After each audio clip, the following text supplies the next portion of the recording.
నమస్తే అండి. ఈరోజు మనం సైకాలజీకి సంబంధించినటువంటి కొన్ని ప్రముఖమైనటువంటి బిట్లని బ్రీఫ్గా చూద్దాం.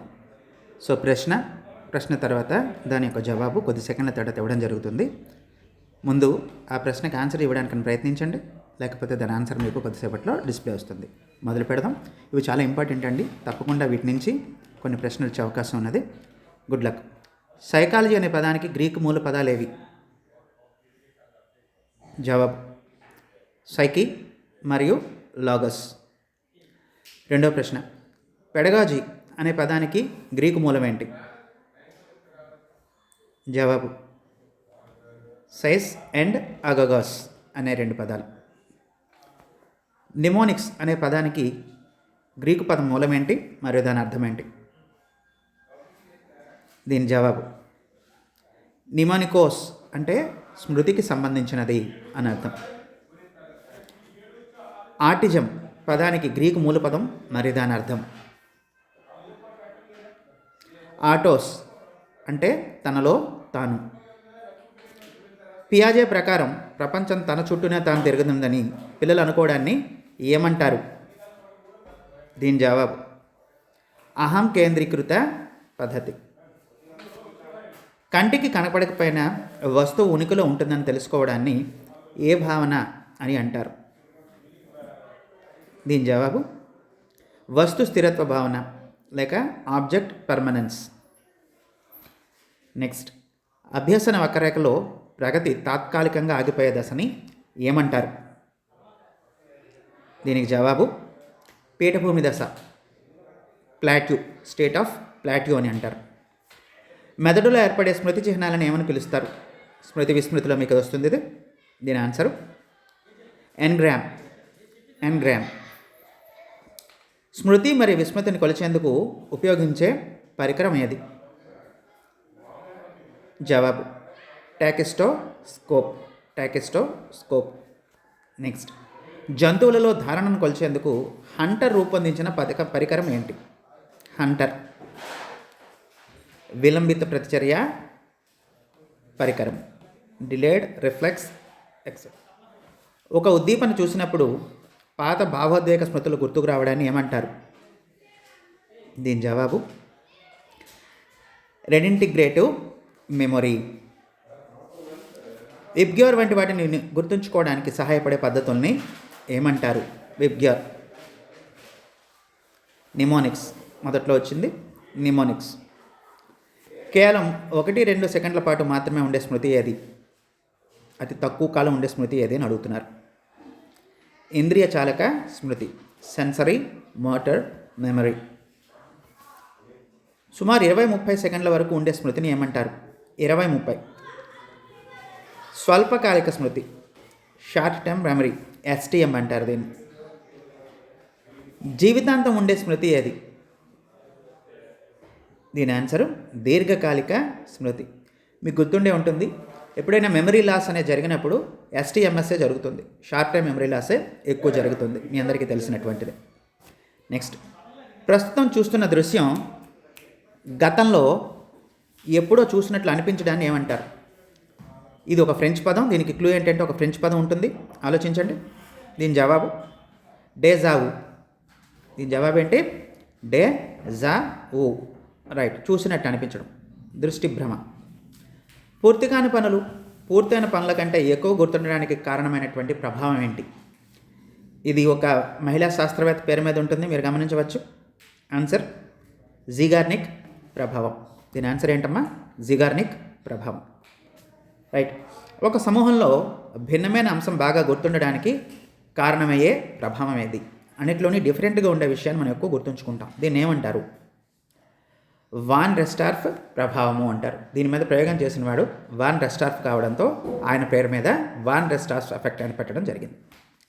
నేర్చుకున్న విషయం దీర్ఘకాలిక స్మృతిలో స్థిరపడే ప్రక్రియను ఏమంటారు? స్థిరీకృతం అవడాన్ని గమనించండి. ఏమన్నారండి? కన్సాలిడేషన్. దానిలో తెలుగులో అర్థం కూడా దానికి స్థిరీకృతం, కన్సాలిడేషన్. నెక్స్ట్ ప్రశ్న, స్మృతి పాక్షికంగా లేదా పూర్తిగా లోపించడాన్ని ఏమని పిలుస్తారు? స్మృతి యొక్క లోపాన్ని ఏమని పిలుస్తారండి? Amnesia, memory loss, amnesia. మానసిక ఆఘాతం తర్వాత గతాన్ని మర్చిపోయి కొత్త జీవితాన్ని ప్రారంభించడాన్ని ఏమంటారు? పునఃప్రారంభించడాన్ని ఏమంటారు? ఫ్యూగ్ అంటారు. దీన్ని ఏమంటారండి? State of fugue. పాత విషయాలు ఏవి గుర్తుండవు. పాత స్మృతి కొత్త స్మృతి అడ్డంకిని కలిగిస్తే దానిని ఏమి అంటారు? విస్మృతి దగ్గర వస్తుంది మీకు ఇది. పురోగమన, అవరోధం. 2 అవరోధాలు ఉంటాయి, పురోగమనము మరియు తిరోగమనము. కొత్తగా నేర్చుకున్న విషయం పాత స్మృతిని మరిపించడాన్ని ఏమంటారు? వెనక్కి వెళ్తుంది కాబట్టి దీని ఆన్సర్ ఏమవుతుంది? తిరోగమన, అవరోధం. రెట్రోయాక్టివ్ ఇన్హిబిషన్. వ్యక్తి తన మానసిక ప్రక్రియలను తాను గమనించుకునే పద్ధతి అది. తనను తాను అంటే సెల్ఫ్ అంటే ఆత్మ. ఇప్పుడు ఆన్సర్ ఆలోచించండి. అంతఃపరీక్షణ లేక ఆత్మావలోకనము అంటారు దీన్ని. ఒక వ్యక్తి తన మీద తాను చేసుకునే ప్రయోగాలు చేసుకుని ఫలితాలు విశ్లేషించుకునే పద్ధతి ఏది? దీన్నే ఆత్మావలోకన పద్ధతి అని అంటారు.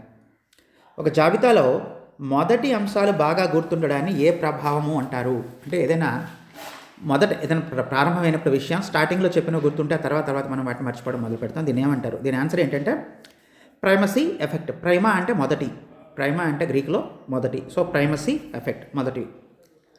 ఒక జాబితాలోని చివరి అంశాలు బాగా గుర్తుండడాన్ని ఏ ప్రభావం అంటారు? అదేవిధంగా మళ్ళీ మనకి చివరిలో చెప్పినటువంటి వాటిని కూడా మనం గుర్తుంచుకుంటాం ఎక్కువగా. దీన్ని ఏమంటారు? రీసెన్సీ. రీసెంట్ అంటే మీకు తెలుసు సమీపంలో, దగ్గరలో రీసెంట్. సో ప్రైమసీ మొదట్లోది, రీసెన్సీ చివరిలోది. ఇవి బాగా గుర్తుంటాయి మధ్యలో దానికన్నా. నెక్స్ట్ ప్రశ్న. ఒక జాబితాలోని మధ్యలోని అంశాలు తక్కువగా గుర్తుండడాన్ని ఏమంటారు? ఆ 2 ఎక్కువ ఉంటాయి, ఇది తక్కువ గుర్తుంటుంది. దీన్ని ఏమంటారంటే సీరియల్ పొజిషన్ ఎఫెక్ట్ అంటారు. సీరియల్ పొజిషన్ ఎఫెక్ట్ అంటారు. మూల్యాంకనంలో ఒక వ్యక్తిని అవసరానికి మించి ఎక్కువగా ధనాత్మకంగా అంచనా వేయడాన్ని ఏ దోషం అంటారు? అంటే ఉన్నదానికంటే హెచ్చింపు చేస్తాం. దాన్ని ఏమంటారు? ఔదార్య దోషం, జనరాసిటీ ఎర్రర్. మూల్యాంకనంలో అందరినీ సగటుగా అంచనా వేయడాన్ని ఏ దోషం అంటారు? మనం ఏం చేస్తాం? పేపర్లన్నింటినీ కూడా ఎక్కువ మంది స్పాట్ వాల్యుయేషన్లో చూస్తాం. సాధారణంగా ఏం చేస్తామంటే ఒకే టైప్ ఆఫ్ పేపర్స్ వస్తున్నప్పుడు ఆల్మోస్ట్ అన్నిటికీ కూడా మనం ఒకే రకమైన మార్కులు వేసుకుంటూ పోతాం. దీన్ని ఏమంటారు? ఇది కేంద్రీయ దోషం, సెంట్రల్ టెండెన్సీ ఎర్రర్ అంటాం. ఒక వ్యక్తిలోని ఒక మంచి లక్షణం మిగతా అన్ని లక్షణాలని ప్రభావితం చేయడాన్ని ఏమంటారు? దీనికి జవాబు హేలో ప్రభావం, హేలోస్ ఎఫెక్ట్. ఒక మంచి విషయం మిగతా అన్నింటిలో కూడా అయ్యో పాపం మంచివాడు కాబట్టి వాడికి మార్కులు వేద్దాం అనే కాన్సెప్ట్ ఏదైతే ఉంటుందో దాన్ని హేలోస్ ఎఫెక్ట్ అని అంటారు. Next Freud. సిగ్మండ్ ఫ్రాయిడ్ దగ్గరికి వస్తున్నాం. మనం విశ్లేషణ సూత్రం. ఫ్రాయిడ్ ప్రకారం ఆనంద సూత్రంపై పనిచేసే మూర్తిమత్వ భాగము ఏది? ఆనంద సూత్రం ఇడ్. దాన్ని ఏమంటారండి? ఇడ్. ఫ్రాయిడ్ చెప్పినటువంటి ఇడ్, ఈగో, సూపర్ ఈగోలో ఇడ్ గురించి మనం చెప్పుకున్నాం. వాస్తవికత సూత్రంపై పనిచేసే మూర్తిమత్వ భాగం ఏది? ఇటు తర్వాత వచ్చేది మనకి ఈగో వాస్తవికత. మూడోది నైతిక సూత్రంపై పనిచేసే మూర్తిమత్వ భాగం ఏది? ఇడ్ అయింది, ఈగో అయింది, ఇంకేం మిగిలింది మనకి ఆప్షన్స్లో? Super ego. ఏముందండి? Super ego. ఫ్రాయిడ్ సిద్ధాంతంలో జీవితేచ్ఛ, ఎరోస్ రెండింటిని చెప్తాడు. ఎరోస్ అండ్ థానోస్ అని చెప్తాడు. దీంట్లో ఎరోస్ అంటే ఏంటి? ఎరోస్ అంటే సంతోషము లేక జీవించాలనే కోరిక. మరణేచ్ఛ థానటోస్. దాన్ని ఏమంటారండి? వినాశన కోరిక లేక మరణ కోరిక. రైట్. ఫ్రాయిడ్ ప్రకారం పుట్టుకతోనే ఉండే లైంగిక శక్తిని ఏమంటారు? బాల్యం నుంచే శైశవావస్థలోనే ఉండే కామ ప్రవృత్తి లేక లైంగిక ప్రవృత్తిని ఏమంటారు? దాని ఆన్సర్ లిబిడో. దాని ఆన్సర్ ఏంటమ్మా? లిబిడో. ఫ్రాయిడ్ ప్రకారం ఈ లిబిడో వల్ల మగపిల్లలకు తల్లి పట్ల కలిగే లైంగిక ఆకర్షణ ఏమంటారు? దీన్ని ఇడిపస్ కాంప్లెక్స్ అంటారు. ఏమంటారండి? Oedipus complex. అదేవిధంగా ఆడపిల్లలకు తండ్రి పట్ల కలిగే లైంగిక ఆకర్షణ ఏమంటారు? ఇది రెండోది ఎలక్ట్రా కాంప్లెక్స్. ఏమంటారు దీన్ని? ఎలక్ట్రా కాంప్లెక్స్ అని అంటారు. రైట్. గ్రోత్ హార్మోన్ ఎక్కువగా స్రవిస్తే కలిగే పరిస్థితి ఏంటి? దీని జవాబు జైగాంటిజం. జైగాంటిక్ అంటే పెద్ద, చాలా పొడుగ్గా, చాలా బలిష్టంగా తయారవుతారు. దాన్ని జైగాంటిజం. గిగా మీకు తెలుసు ఎక్కువ.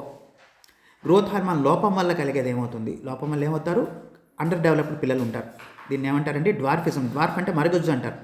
డ్వార్ఫిజం లేదా మరగొజ్జు తను. నెక్స్ట్ పారాథార్మోన్ ప్రభావం వల్ల కండరాలు అనియంత్రిత సంకోచంలో ఉండడాన్ని ఏమంటారు? అవి సంకోచిస్తుంటే ఆటోమేటిక్గా దానంతట అవే క్లోజ్ అయిపోతూ ఉంటాయి. దీన్ని ఏమంటారు? టెటనీ. వీళ్ళు కనీసం తమ చెయ్యి చాపాలన్నా కాలు చాపాలన్నా కూడా ఎంతో కష్టపడాల్సి ఉంటుంది. ఈ దశని టెటనీ అని అంటారు. శిశువుల్లో థైరాక్సిన్ లోపం వల్ల కలిగే మానసిక వైకల్యం. థైరాయిడ్ స్రావం వల్ల కలిగే మానసిక లోపం ఏది? దీన్ని ఏమంటారండి? క్రెటినిజం అంటారు. దీన్ని క్రెటినిజం అని అంటారు. వయోజనులలో థైరాక్సిన్ లోపం వల్ల, అదే పెద్ద అయిన తర్వాత వస్తే దీన్ని ఏమంటారు? మిక్సిడెమా. దీన్ని మిక్సిడెమా అని అంటారు. ఒక కథ యొక్క సారాంశం లేదా ఇతివృత్తాన్ని ఏమని పిలుస్తారు? కథ యొక్క సారాంశం, థీమ్ అంటాం కదా. ఆన్సర్ చూడండి. దీని ఆన్సర్ ఏంటి? థెమాస్ అనే గ్రీకు పదం నుంచి పుట్టింది. థెమాస్ నుంచి వచ్చిందే థీమ్, థిమా. రైట్. ఒక విషయాన్ని సూక్ష్మంగా గ్రహించడాన్ని ఏమంటారు? బ్రీఫ్గా చెప్పడాన్ని ఏమంటారు? అపర్సెప్షన్. ఏమంటారు? అపర్సెప్షన్. ఎక్కువ ఉన్నదాన్ని తక్కువ చేసి చెప్పడాన్ని అపర్సెప్షన్ అని అంటారు. శారీరక కారణం లేకుండా పక్షపాతం లేదా తలనొప్పి వంటి లక్షణాలు కలిగించడాన్ని ఏమంటారు? శారీరక దోషం వల్ల కాకుండా మానసిక దోషం వల్ల కూడా ఈ జబ్బులు కలిగితే దీన్ని ఏమంటారు? దీన్ని హిస్టీరియా అంటారు. హిస్టీరియా లేక కన్వర్షన్ డిసార్డర్. కోపంతో ఊగిపోతూ ఉంటారు వీళ్ళు, మీరు గమనించినట్లయితే. ప్రతి చిన్న విషయానికి అధికంగా అనుమానాన్ని కలగడాన్ని ఏమంటారు? దీనికి జవాబు పారనోయియా. పారానాయిడ్ లేక పారానోయియా అని అంటారు. అంటే ప్రతిదానికి భయపడుతూ ఉంటారు. తమ నీడను చూసి కూడా తాము భయపడే పరిస్థితి ఉంటుంది. అర్ధరహితమైన పనులను పదే పదే దృఢంగా చేయడాన్ని ఏమంటారు? వేసిన పనే చేయడం, తుడిచిన ప్రాంతాన్ని తొడవడం, వేసిన తాళాన్ని మరొకసారి చెక్ చేసుకోవడం. దీన్ని ఏమంటారండి? ఓసిడి అంటారు. ఏమంటారు దీన్ని? అబ్సెసివ్ కంపల్సివ్ డిజార్డర్ అంటారు. దాన్నే సైకోస్థీనియా అని అంటారు. ఏమంటారండి దీన్ని? సైకోస్థీనియా అని చెప్పి అంటారు. తర్వాత, వాస్తవికతతో సంబంధం లేకుండా తెగిపోయిన ఊహలు, భ్రమలు కలగడాన్ని ఏమంటారు? ఎప్పుడూ లేనిపోయిన ఊహలు ఇక్కడ ఏదో జరుగుతున్నట్టుగా భావించడాన్ని ఏమంటారు? దీన్ని ఏమంటారంటే స్కిజోఫ్రేనియా. స్కిజోఫ్రేనియా. అనవసరమైనటువంటి వృధా భయాలు, లేనిపోని ఉన్నట్టుగా, ఉన్నవి లేనట్టుగా భావించేది ఏంటి? స్కిజోఫ్రేనియా అనే మానసిక వ్యాధి అని చెప్తారు. ఆ కారణంగా తన ఆరోగ్యం గురించి అధిక ఆందోళన చెందడాన్ని ఏమంటారు? కొంతమంది తమకు లేని జబ్బులు కూడా ఉన్నట్టుగా ఊహించుకుంటూ ఉంటారు. ప్రతి చిన్నదాన్ని కూడా భూతద్దంలో పెట్టి చూస్తూ ఉంటారు. దీన్ని ఏమంటారు? దీన్ని హైపోకాండ్రియాసిస్ అంటారు. హైపో అంటే ఎక్కువ చెప్పడం, హైపో మీన్స్ ఎక్కువ చేయడం. హైపోకాండ్రియాసిస్ ఉన్నదాన్ని ఎక్కువగా ఊహించడం. అతి ఉత్సాహము లేక అతి ఉద్వేగం కలిగినటువంటి స్థితిని ఏమంటారు?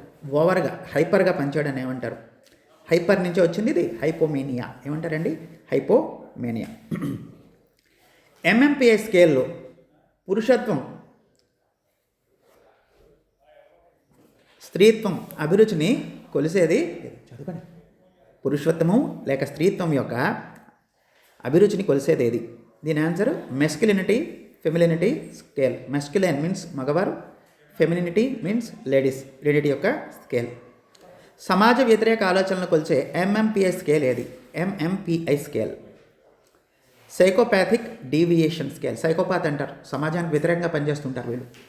అందరూ నడిచిన దారిలో కాకుండా వీళ్ళు విచిత్రంగా, విభిన్నంగా ప్రవర్తిస్తుంటారు, ఎవరు చేయని పనులను చేస్తుంటారు. వీళ్ళని సైకోపాత్ అని అంటారు. వీళ్ళని ఏమంటారమ్మా? సైకోపాత్ అని అంటారు. సామాజికంగా దూరంగా ఉండే స్వభావాన్ని కొలిచే ఎంఎంపిఐ స్కేల్ ఏది? కొంతమంది అందరితో కలవరు, దూరంగా ఉంటారు, అందరితో దూరంగా ఉంటుంటారు, ఒంటరితనాన్ని ఇష్టపడతారు. ఒంటిపిల్ల రాకాసులు అంటాం కదా, వికరించడానికి. సోషల్ ఇంట్రోవర్షన్. ఇంట్రోవర్ట్ అంటే తెలుసు, కలవకపోవడం, సమాజంతో ఎవరికి కలవకపోవడాన్ని సోషల్ ఇంట్రోవర్షన్ అని అంటారు. నిరాశ, నిరుత్సాహం కలిగిన మానసిక స్థితిని ఏమంటారు? నిరాశ నిస్పృహతోనే ఎప్పుడు ఉంటారు వీళ్ళు. డిప్రెషన్ అంటారు. ఏమంటారు దీన్ని? డిప్రెషన్ అని అంటారు. ఎత్తైన ప్రదేశాలంటే భయాన్ని ఏ ఫోబియా అంటారు? కొండలు ఎక్కాలన్నా, మేడ ఎక్కాలన్నా, చెట్టు ఎక్కాలన్నా వారికి ఒక రకం కళ్ళు తిరుగుతాయి అంటారు, చూసారా? భయం అంటారు. కళ్ళు తిరుగుతున్నాయి, వాంతులు వస్తున్నాయి అంటారు. మీరు జైంట్ వీల్ అంటుంది, ఎగ్జిబిషన్స్లోని జైంట్ వీల్ ఉంటుంది, అది ఎక్కాలంటే కొంతమంది ఎక్కరు, భయపడతారు. దీన్ని ఏమంటారు? దీన్ని యాక్రోఫోబియా అంటారు. యాక్రోఫోబియా అంటారు. ఎత్తు, యాక్రో అంటే ఎత్తు. ఇరుకైన మూసి ఉన్న ప్రదేశాలంటే భయాన్ని ఏమంటారు? ఇరుగ్గా ఉన్న ప్రదేశాలకు వెళ్ళాలన్నా, సంకుచితంగా ఉన్న వాటిలోకి దూరాలన్నా కొందరు ఇష్టపడరు, భయపడిపోతారు. నేను అక్కడ చిక్కుకుపోతానేమో అని భయపడతారు. దీన్ని ఏమంటారు? దీన్ని క్లాస్ట్రోఫోబియా అంటారు. క్లస్టర్ అంటే ఏంటి? దగ్గరగా పేర్చినటువంటి విషయాల యొక్క సమాహం. కాబట్టి దాన్ని ఏమంటారండి? క్లాస్ట్రోఫోబియా అని అంటారు. కొంతమంది ఒంటరిగా ఉండలేరు, ఒంటరిగా ఉండడానికి భయపడ్డాన్ని ఏమంటారు? సింగిల్గా ఉంటే వాళ్ళు భయపడతారు. దాన్ని ఏమంటారంటే మోనోఫోబియా. మోనో అంటే సింగిల్, ఫోబియా అంటే భయం. సింగిల్గా ఉండడానికి పడే భయాన్ని మోనోఫోబియా అంటారు. రక్తాన్ని చూడగానే కొందరు భయపడతారు. దీన్ని ఏమంటారు? రక్తాన్ని హెమటోస్ అంటారు, మీకు తెలుసు.